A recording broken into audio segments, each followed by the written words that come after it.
a place where decision is, such rule can pass.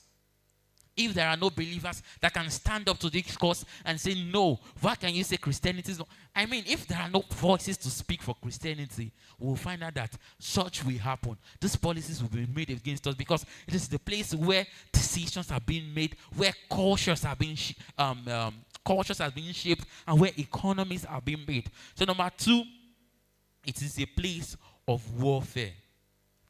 It is a place of warfare where spiritual forces contend for control of wealth and influence. The marketplace is also a place of warfare.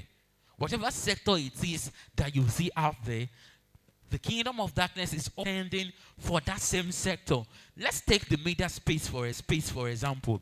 If we believers don't do great things in the media space, we'll also be winning because they start flooding the media with a lot of their content. I mean, nowadays, imagine that I'm a believer and I own probably Instagram. I can decide the kind of content that these are the kind of content that you can post on Instagram. And if you post it, it violates our policies. And imagine probably once your body is showing and to a greater extent your body is showing, maybe the page take it down.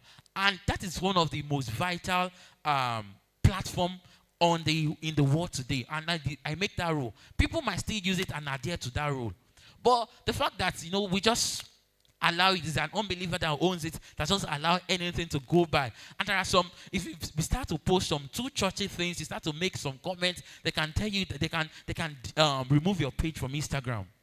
I mean, if you make some kind of comment that we don't like this one, they can remove it. That is it. They are controlling us because they own it. Unbelievers own it. But if you are the one that own it, it is a Christian that own it. We'll find out that we'll be able to shape things. Praise God. If you also look at probably the finance world, the government and all, they are also contending for things to happen. And it is also a month for we believers to contend. Say, I will contend. Number 3, it is a place of manifestation. It is a place for manifestation. Apart from the fact that as Christians, we are learning a lot in church, we are building a lot in church. I mean, what's the essence of a light that shines amongst many other lights? What is the essence of a light that shines amongst many other? Imagine that you bring another light here, lit up, except it's a superior amongst lights, but a light amongst darkness. The marketplace is our place of manifestation. This ground is a place of equipping for us, and we are to go out. That is exactly what Jesus did for the disciples. When they were with him, when they were fellowshiping with him, he was teaching them a lot of things. But at a particular point in time, he knew that they could not just be in the same place again.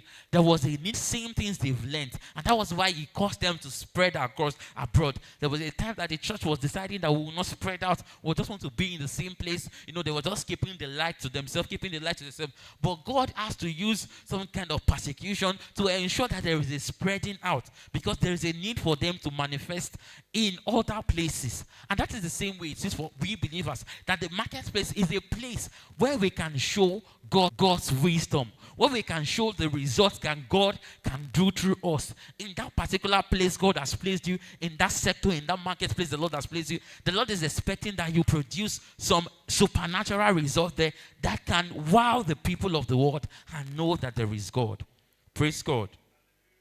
Praise God. For doing exploits. The foundation for doing it.